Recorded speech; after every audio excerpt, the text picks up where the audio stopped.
جو نقشہ کھینچا گیا ہے قرآن مجید میں سورہ قیامہ کی ان آیات میں، الساعہ، جب وہ گھڑی آئے گی، والساعۃ ادھیٰ وامر، بہت کڑوی گھڑی ہوگی، بہت سخت مرحلہ ہوگا، ہلچل ہوگی۔ اور ڈاکٹر بشیر الدین محمود کا خیال یہ ہے کہ یہ نظام شمسی میں ہوگا یہ سارا کا سارا اختلال۔ اس کائنات کے اندر بہت سی گیلیکسیز ہیں، تو ایسا محسوس ہوتا ہے کہ بعض گیلیکسیز کی قیامت واقع ہو چکی، وہ بلیک ہولز کے اندر دفن ہو چکی، اور ہماری جو گیلیکسی ہے جس میں یہ زمین ہے ہماری، جب یہ قیامت آئے گی تو اس کا سارا جو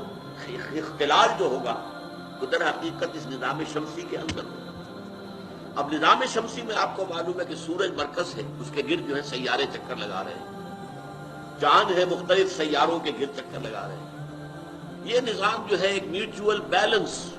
گریویٹیشنل فورسز جو ہیں ان کا ایک میوچول بیلنس ہے جس کے تحت یہ نظام قائم ہے۔ اس بیلنس کو ایک جگہ سے بھی ذرا ڈسٹرب کر دیا جائے تو کیا ہوگا؟ ظاہر بات ہے اس کرے سے اس کرے کا فاصلہ اور اس کرے سے اس کرے کا فاصلہ، یہ فورسز گریویٹیشنل جو بیلنس کیے گئے، ذرا سے یہ چیز ہٹ جائے، ادھر کا فاصلہ کم ہو گیا ادھر کا زیادہ ہو گیا، وہ کرہ اس کو کھینچ لے گا اپنی طرف، پھر یہ ٹکرائیں گے ایک دوسرے کے ساتھ۔ اس کا نقشہ ہے جو یہاں کھینچا گیا ہے۔ فَإِذَا بَرِقَ الْبَصَرُ، برق البصر کیوں ہوگا؟ سورج جو ہے زمین کے بہت قریب آ جائے گا، اس کی روشنی اتنی ہوگی کہ نگاہ چریا جائے۔ اس کو ہمارے ہاں عام روایات میں قیامت کے ذکر میں کہا جاتا ہے سورج سوا نیزے پر ہوگا، یہ عام ہماری روایات ہے، سوا نیزے پر ہوگا، اور اس کی وجہ سے شدید تناوت اور گرمی ہوگی، اور اپنے پسینوں کے اندر لوگ ڈوب رہے ہوں گے، پسینے سمندر کے مانند ہو جائیں گے۔ اس کا قرآن مجید میں کہیں ذکر نہیں ہے، ہو سکتا ہے بعض احادیث میں ذکر ہو، لیکن یہ ہمارے ہاں کی وہ روایات ہیں کہ جو آدمی ہے کہ سورج سوا نیزے پر، لیکن قرآن یہ بتا رہا ہے کہ سورج جو ہے چاند کو گھسیٹ کر اور اپنے اندر دفن کر لے گا۔ فَإِذَا بَرِقَ الْبَصَرُ وَخَسَفَ الْقَمَرُ، اور خسف کے دونوں معنی ہیں، یعنی چاند کا گہنا جانا اور چاند کا دھس جانا، زمین دھس جاتی ہے خسف کہتے ہیں اسے۔ خسف القمر وجمع الشمس والقمر، اب یہ سورج اپنی جگہ پر ہے، چاند اپنی جگہ پر ہے، چاند تو در حقیقت زمین کے گرد چکر لگا رہا ہے، زمین سورج کے گرد چکر لگا رہے ہیں، لیکن ایسا اختلال کوئی ہوگا اس نظام شمسی کے اندر کہ چاند جو ہے وہ سورج کے اندر دھس جائے گا۔ اب یہ جب کوئی ہوگا تو یہ انسان جو ہے اس دن کہے گا این المفر،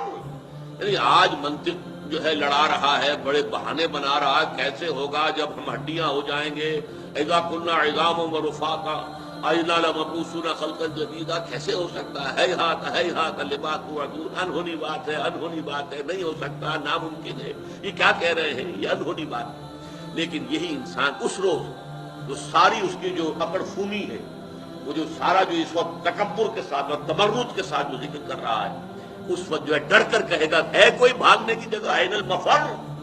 فرار سے بنا ہے، دوڑ ڈالا، مفر جہاں پر دوڑ کر انسان بنا لینا۔ کلا لا وزر،